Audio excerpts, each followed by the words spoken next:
OECD 회원국 중에 우리는 40% 정도 된다. 노인 10명 중에 4명이 빈곤층이다. 그러면은 국민연금이라든가 뭐 개인연금이라든가 연금이 풍족하면은 문제가 없죠. 그런데 1인 가구 평균 지출액이 우리나라 130만 원이에요. 그런데 국민연금 월 평균 수령액은 58만 원에 불과해요. 저거 가지고 택도 없죠. 빈곤 노인들이 많을 수밖에 없는 거예요. 그런데 문제는 소득이 적어가지고 빈곤층에 속하지만은 주택을 보유하고 있는 노인들은 꽤 돼요. 65세 이상 대한민국 노인들 중에 거의 80% 90%가 집을 한 채 갖고 있어요. 그러면은 그 집을 유동화시키면은 그러면은 편안한 노후를 보낼 수 있다는 거죠. 그래서 정부가 내놓은 게 바로 주택연금이라는 제도다. 자, 다음 도표 하나 보실까요?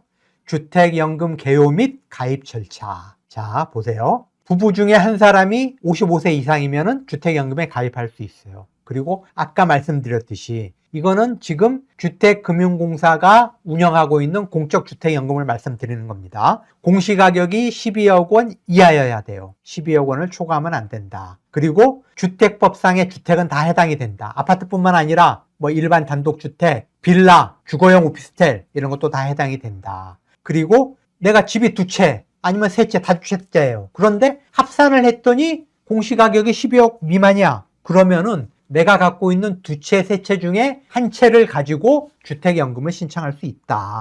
자, 그러면은 내가 주택연금에 가입을 하면은 그 집에서 그냥 평생 죽을 때까지 사는 거예요. 죽을 때까지. 뭐, 월 100만 원이면 100만 원, 200만 원, 주택 가액에 따라서 연금을 받아요. 내가 죽으면은 내 배우자한테 또 동일한 액수가 배우자가 사망할 때까지 지급이 돼요. 그리고 부부가 다 사망했다 그러면은 그때 주택금융공사가 그 집을 팔아요. 예를 들어서 10억에 팔았다 이거예요. 10억에 팔았다. 그런데 그동안 부부한테 지급한 연금이 총 8억이었다. 그러면 2억이 남지 않습니까? 그 2억은 그 부부의 자녀한테 상속이 돼요. 그런데 10억의 집을 팔았는데 그러니까 두 부부한테 그동안 지급한 연금 액수가 12억이야. 그러면은 2억을 그 남은 유가족한테 더 달라라고 하는 게 아니고 주택금융공사가 부담을 하는 거예요. 주택금융공사의 손실이 되는 거죠. 그래서 주택연금에 가입한 사람들은 설령 집값이 떨어진다. 그리고 내가 집값에 비해서 더 많은 연금을 받았다고 해도 그런 추가 손실의 리스크가 없다. 이게 주택연금의 큰 장점이다.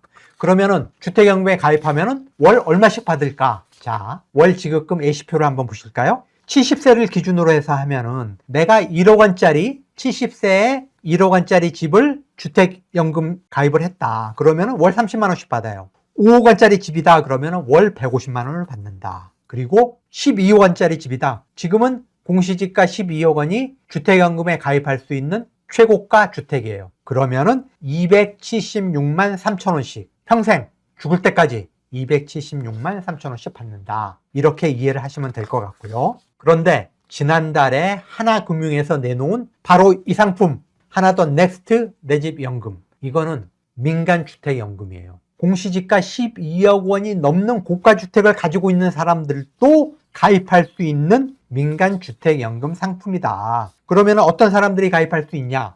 부부가 모두 만 55세가 넘어야 돼요. 부부 모두 만 55세가 넘어야 된다. 그리고 부부 중에 한 사람 명의 아니면 부부 공동 명의여야 되고, 다음에 그 주택에서 2년 이상 실거주를 해야 된다. 그러면은 얼마를 받느냐? 내가 20억 원짜리 주택을 갖고 있다. 그런데 만 65세에 내가 하나금융의 민간주택연금 상품에 가입했다. 그러면은 월 360만 원씩 지급이 돼요. 연간 4,320만 원. 와, 월 360만 원이면은 뭐 은퇴한 부부가 생활하기에 모자람이 없겠죠. 그리고 예를 들어 뭐 30억짜리, 40억짜리, 50억짜리면 더 올라가요. 그런데 한도는 있어요.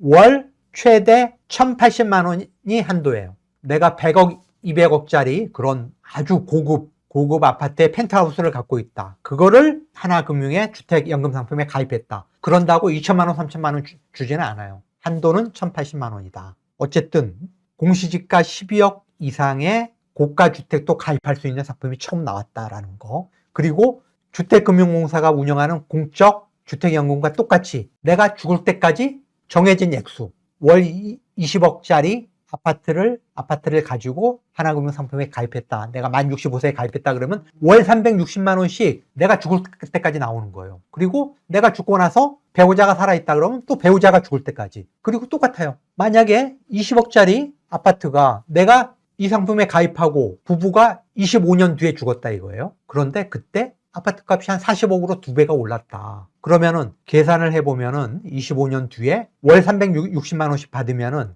이자까지 합쳐서 하나금융이 지급한 게 총 24억이에요. 그러면은 그때 집값이 2배로 올라가지고 40억이 됐다 그러면은 16억 원은 자녀한테 상속이 되는 거예요. 그런데 만약에 20억짜리 집이 25년 뒤에 보니까 25억이네? 그런데 하나금융이 지급한 연금은 26억이야. 그러면은 하나금융이 1억을 손해를 보는 거예요. 그렇지만 그거를 유족들한테 달라고 청구하지는 않는다. 주택금융공사가 운영하는 공적 주택연금처럼 가입자의 리스크는 없는 그런 상품이다. 이렇게 말씀을 드릴 수가 있을 것 같고요. 우리나라 65세 이상 노인들의 90% 정도가 각종 연금을 받긴 받아요. 아까 말씀드렸듯이 국민연금은 평균 수령액이 월 58만 원. 다음에 뭐 기초연금을 받는 분들도 있죠. 하위 70%는 뭐 기초연금을 뭐 30몇만 원인가 받고, 다음에 자기가 뭐 직장 생활하면서 또 개인연금을 들어놓은 분들도 있고, 하지만 그런 것들을 합쳐봤자 평균 70만 원이 안 되는 게 현실이거든요.